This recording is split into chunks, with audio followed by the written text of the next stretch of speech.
Good afternoon, Evertonians. Happy New Year and welcome to our first game of 2026 at home here at Hill Dickinson Stadium. Welcome to Dockside Live.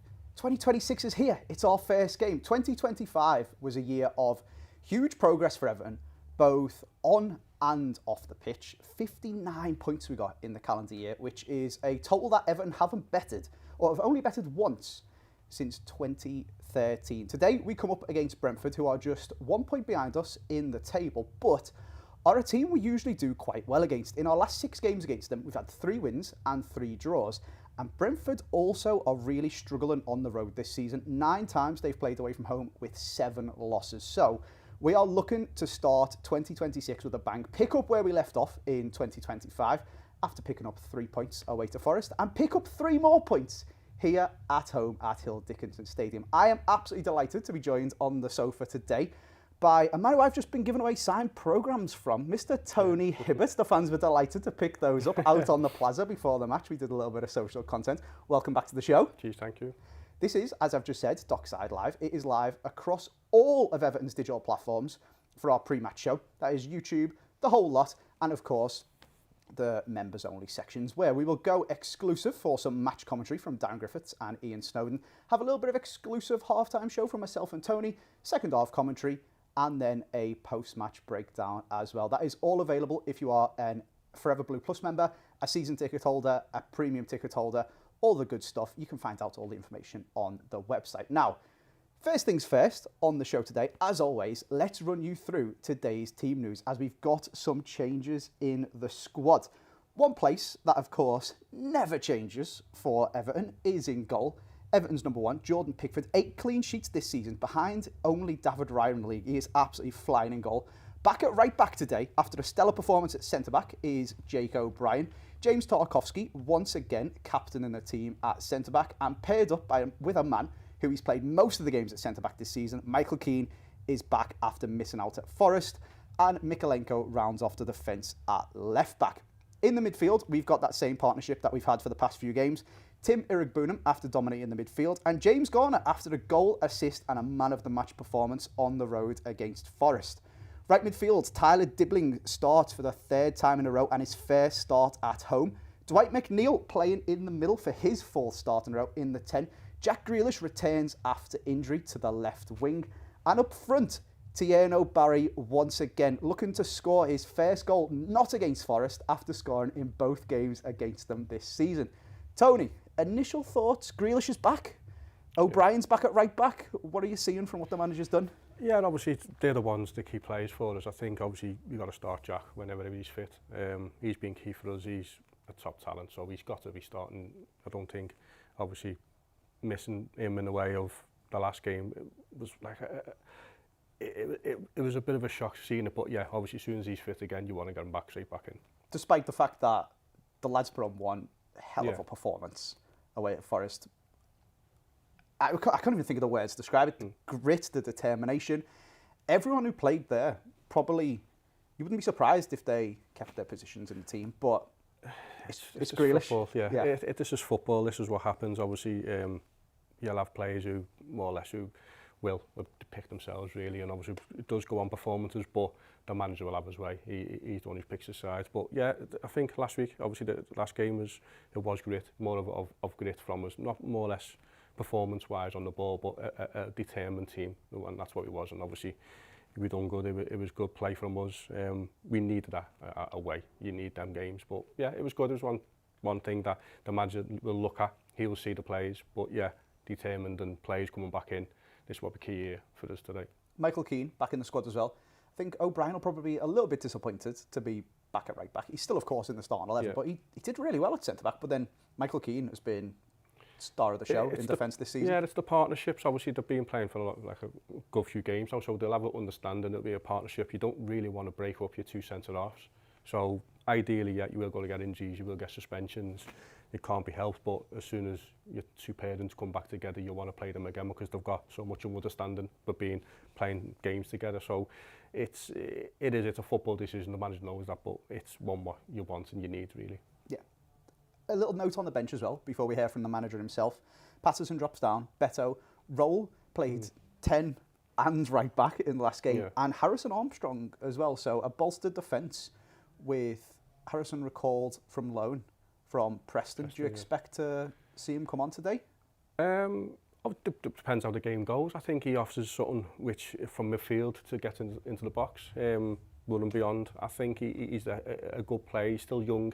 He's still learning the game, but he's done well at Preston. So, I don't see why not. It might be to see how the game goes. I don't know. Obviously, the manager has a choice, but yeah, being from obviously today and the changes, I think it's a good thing for the lads to come straight back in. We need them because obviously they're a vital part of our team. It's a bit of an enigma at the moment, isn't it, what the team's going to be? We're missing players, people playing out of position, just trying to find the best combination. So I think the person who can give us the best insight onto what the team is going to do is, of course, the manager, Mr. David Moyes. David, happy New Year. Two changes that you have made for this one. Michael Keane and Jack Grealish both back in, Nathan Pattinson and Merlin Roll to the bench. What's your thinking there?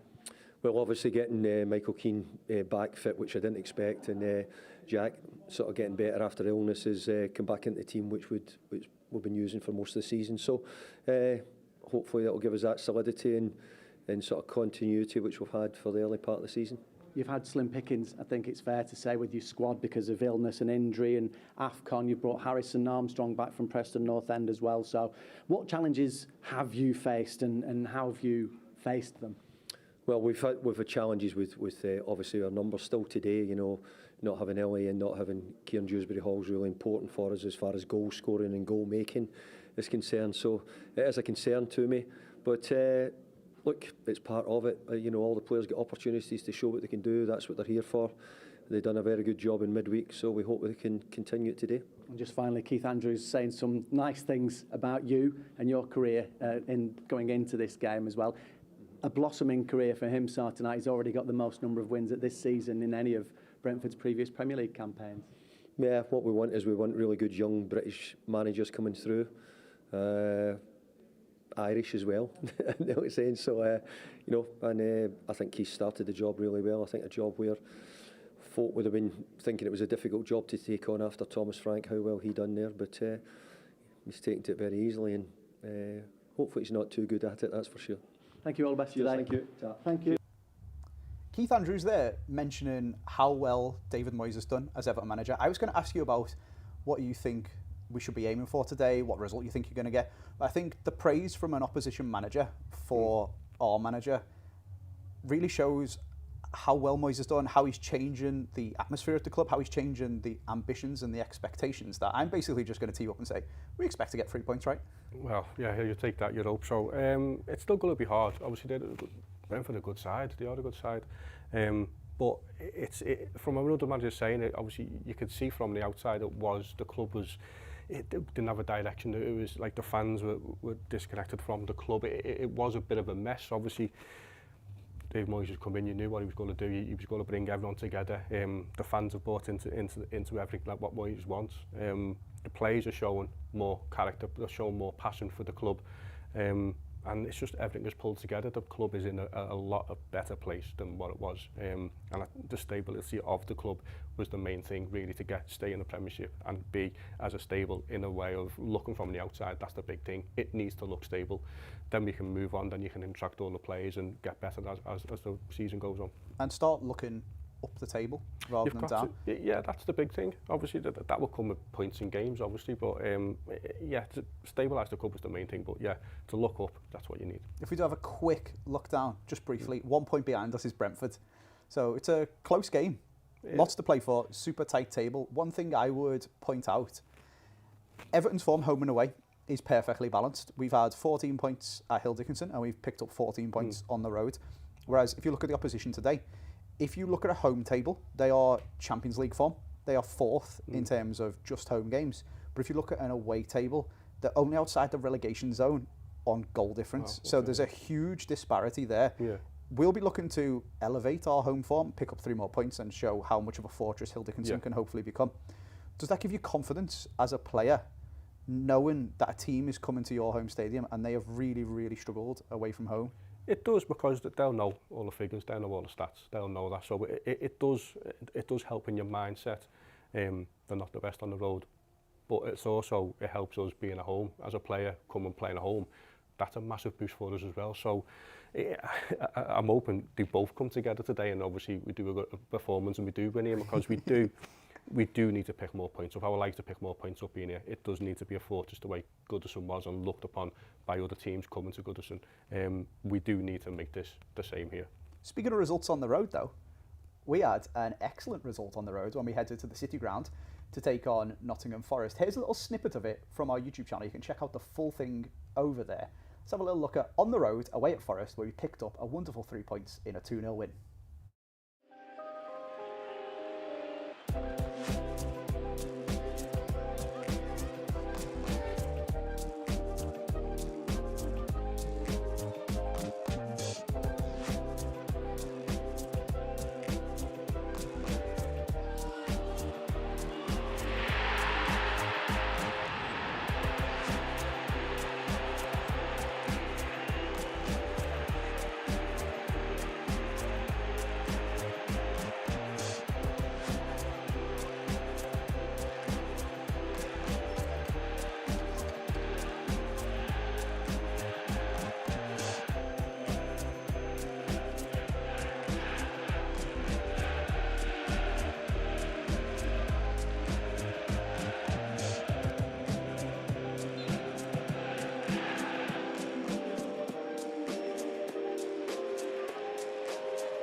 As I said, if you want to watch the full On the Road, you can check it out on Everton's YouTube channel.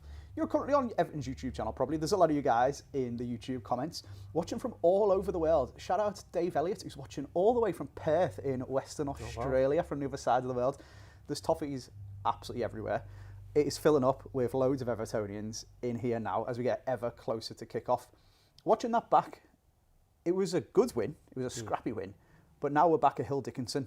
We want to put on a bit more of a dominating performance, would you say? We don't want to be defending 50-odd crosses again like we did the other night. I would like to see performance-wise on the ball. I think it would be a lot more better. Obviously, it helps with Jack coming back into the team, retaining the ball and playing the ball. Yeah, I think we're getting back to the games where, even though we didn't pick up the points we wanted, but we were playing some good football in the back we were playing here. Yeah. So I like to see that consistency of the playing, what we've got, and the control and the play a bit more than we have done. Yeah, we've picked up points, but you still want to see the football. You still want us, we're home, we still want to see us dominate the play now and really more or less keep teams at a certain distance away from us. So yeah, you want to see performances with the ball. That obviously comes from the whole team being comfortable on the ball, but someone who's going to be pivotal to that, I think, today is we are assuming Dwight McNeil is going to be playing in the 10. Do you think that's a role he can relish in? He's played it before, and I think he's done well for us. So I think he's another player what can play a number of positions for us. So it's good that he can, and I think obviously the games he has played over the years he's scored a lot of good goals. So he is he's good to have and to call upon when he's needed, because you know his striking ability is like the way he strikes the ball. It is nice, do you know what I mean? It's good. So you've got that capability with them plays, and to be in the number 10 where he is, you've seen he's got the experience, he's got the head, he knows what to do. So yeah, I think it's a good decision to play him there. I weren't too sure if he was, but yeah, I think he will be there. Yeah. Wouldn't mind a McNeil screamer. You would that left peg, yeah, smash it top bins, yeah. 35 yards out. He's scored some unbelievable goals in an Everton shirt since he's joined, to be honest with you. And we're going to take a look now at a hand-picked top 5 from 2025. If you want to see every single goal that Everton scored in 2025, again, the full video is on our YouTube channel. And I want you guys to let me know in the comment section during this VT, actually, what is your number 1? And have we forgotten one particular goal in this top 5 that you think should have made the cut? Take a look at these. Tricky and Jai. Oh, it's gone in the end, and it's gone in off Jack Grealish. The header should have been scored, but it didn't matter a jot. And Jai put the ball in.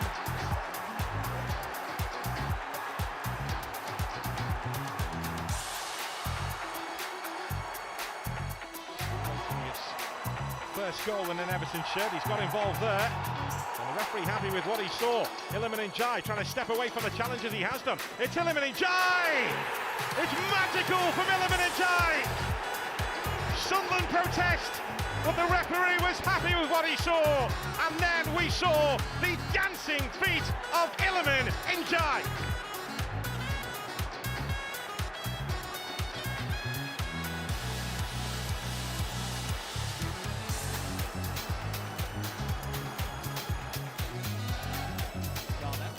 Dewsbury Hall. Bruno Fernandes had a nibble. Dewsbury Hall still has it, and scores a beauty! Delightful from Kieran Dewsbury Hall to blast Everton in front at Old Trafford.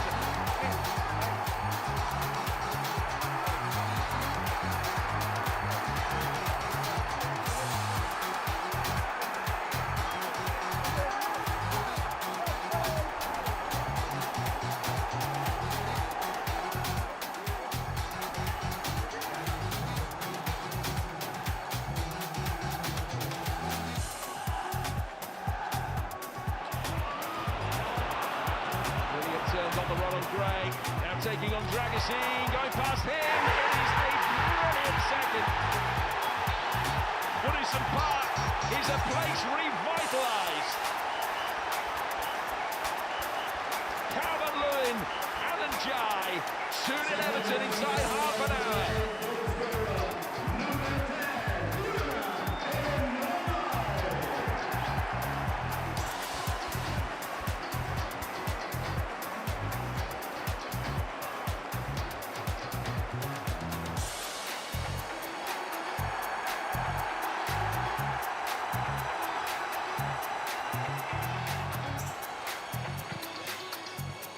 Mikalenko, hoisted in hope towards Beto. Irabunan, Tarkovsky! What a finish to the last ever derby at Goodison! A thunderous Everton equaliser! Wow!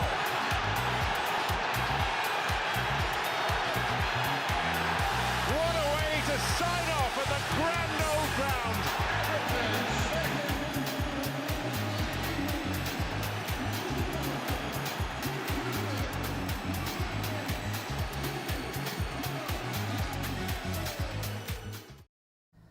I was getting a little bit worried then that they weren't going to put my pick of the bunch in. Tarkowski, final derby at Goodison, absolute screamer.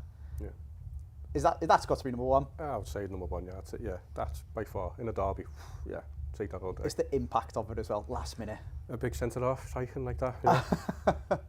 Essence of Michael Keane. Yeah. Unbelievable. Jags as well. And we've had some good derby goals, haven't we? Some screamers from centre-backs, and you say it like that.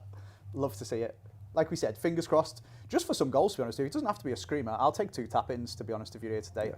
We just want 3 points. Now, the stadium is filling up behind us. Grand old team is absolutely booming. So as we move ever closer to kick-off, the players will be down in the change rooms making their final preparations. But we managed to grab a word with the one and only Dwight McNeil just ahead of the game. Dwight, Everton are currently 11 points better off than they were at this stage last season. So what do you think has been working particularly well? I think it's when the gaffer came in from day one last year. It was all about getting through that season, and then pre-season it was all about how can we look up instead of looking down. And so far, halfway through the season, it's looking good. But the gaffer's been on about this week is about where we've got. It's nothing taken for granted. We've got to keep going. It's going to be a 4th consecutive start for you in the league today. So how much has that consistency helped your performances? Yeah, definitely. It's been a frustrating season for me personally, but I'm enjoying it. Still here. I'm enjoying my football here, and I want to continue playing here. So, me starting again today is I'm really happy. But I've got to perform again today. On Brentford, then the opponent's just a point behind you in the table at the moment. What are their key threats today? Yeah, they've got a good side, good manager, good players as well this season who are in form. So we've got to be wary of that. Set pieces as well. We know they're really good at set pieces. So. It's going to be a difficult game, but the gaffer's been going on how important today's game is. We want them 3 points because it's another massive week for us. Good luck today. Thank you very much. Thank you very much. Thank you. Dwight mentioned there, or the interview mentioned to Dwight, 11 points better off already, or at the same stage we were this season. We then I mentioned the stat of in the calendar year of 2025, 59 points we got, which is only been bettered once since 2013. We are making strides in the right direction. Yeah, definitely. To think about obviously the seasons was had to where we are now is night and day. It is. It's by far night and day, and it's probably all down to David Moyes really coming in and changing everything and putting his stamp on it, getting the players the way he wants to play, changing the points in the way of connecting the fans with the players and the club and everything pulling in the same direction. So I think it's big for us. It's big for him that he's here and he's doing what he needs to do. We've only conceded 20 goals at this stage this season, which is, I'm getting my stats up again, 2013. So we're going back 12 years was the last time. They say attacks win games, defences win titles. We're not quite pushing for a title yet, but the defence is the core that you build the team around. It is, especially with David Moyes' sides, it is. You'll go into games and he'll set you up as hard to beat. That's the number one, that's the bare minimum. As you go in as a David Moyes side, you're hard to beat. And that's where the defensive, the lads know they've got to defend first. Then, as the game goes on, you play your football, you use your attackers, you let them do what they want in a way and create goals and score goals and create all the madness, what you want to see in a free-flowing team. But most importantly, it's the defensive unit. It's a hard-to-beat team who will know when it goes, you do need to stick together. And then if we can then add in, and I think we're progressing, and obviously David Moyes came in when we were fighting relegation, solidified the team, and then we've pushed on this season. We keep getting better and better. Tierno Barry's scored a couple of goals. I'm so excited to be here, by the way. The siren's just going off. This is absolutely crazy. I think we've got some pictures, tunnel cam live for you guys there as the players are getting ready to come out. This is my first time doing a home game on Dockside Live. I am so gassed. It's so sick. The atmosphere is just so good, and it makes a huge difference. And when tell me a little bit, when you're stood in that tunnel, not that tunnel specifically, you were stood in the Goodison tunnel. Yeah. What are you thinking? Is your adrenaline going crazy? Do you have to try and manage that? Are you like trying to control your breathing? Or are you getting involved with the atmosphere. Yeah, obviously you control and you know how it is. You've heard it many times before, so you do get used to it, but you never get used to the roar. As soon as you walk up the steps of Goodison and you hear the roar, that as a fan, as a player, that's the special moments, that's the goosebumps, that's how it is, that's what gets you ready. Yeah, it does, it gets you ready. Being out here is a totally different. I haven't done it, but it's 10 times louder. It's upbeat. The players, they'll know, they'll feel it.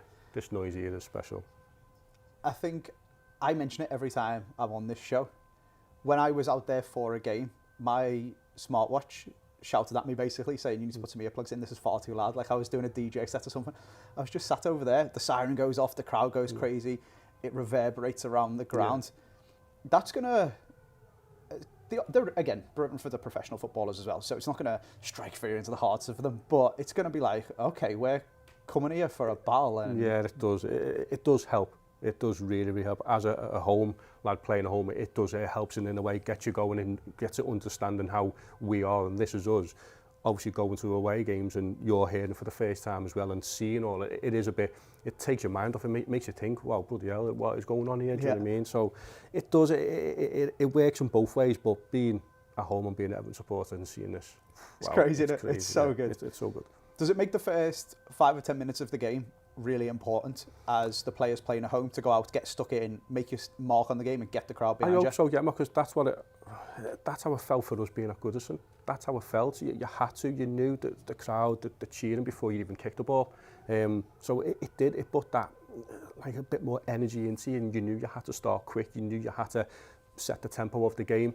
The game's changing nowadays, you can't really go and throw some tackles in and do stuff. Let someone know you're there. Yeah, Tarkovsky might be bringing that art back. Yeah, but so it does change a bit, but it's what it did, but obviously they'll understand it. It does help massively listen to these fans, yeah. Listen to Z cars going off. You can see the players in the tunnel getting ready to walk out there. Tarkovsky getting ready to lead them out. Pickford, Michael Keane, just to quickly run you guys back through. I think that was Mikalenko was just behind him. A couple of changes ahead. It's special, isn't it? Yeah, it is. It's the way it is and the way the fans are now and the way the stadium is built, it is special. It's a special ground. I'm just in awe. Goodison Park, I think I told you the stat about it, was the first purpose-built football stadium in the world. There was obviously older grounds, but I think, for example, Sheffield United, it was used as like a racetrack or something like that. Wrexham was a racetrack as well, horse racing. Goodison was the first, this is just for football. Yeah. I think we've now got the best, this is just for football stadium. It's the newest, so we have got a bit of an advantage, but it's absolutely unbelievable. You can see the two teams there. Fair play handshake ahead of the match. There's Dibbling, Jack Grealish, of course, back in the team.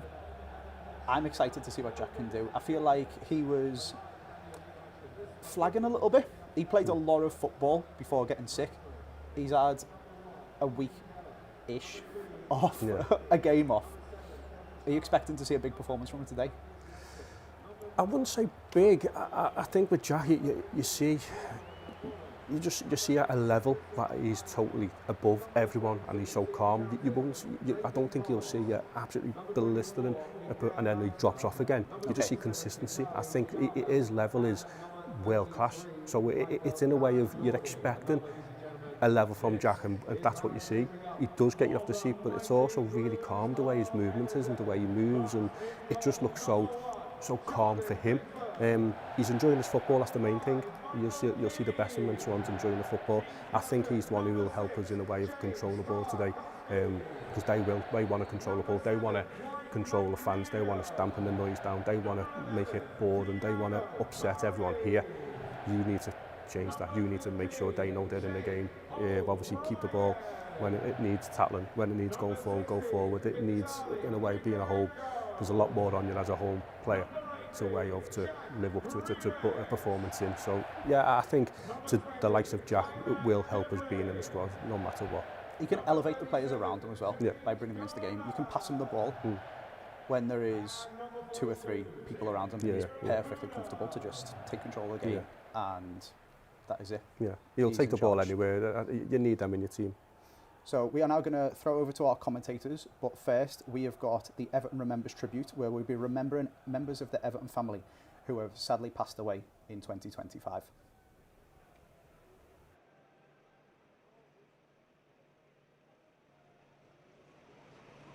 Now, ladies and gentlemen, here at Hill Dickinson Stadium, we pause to remember those members of the Everton family who we lost over the past 12 months.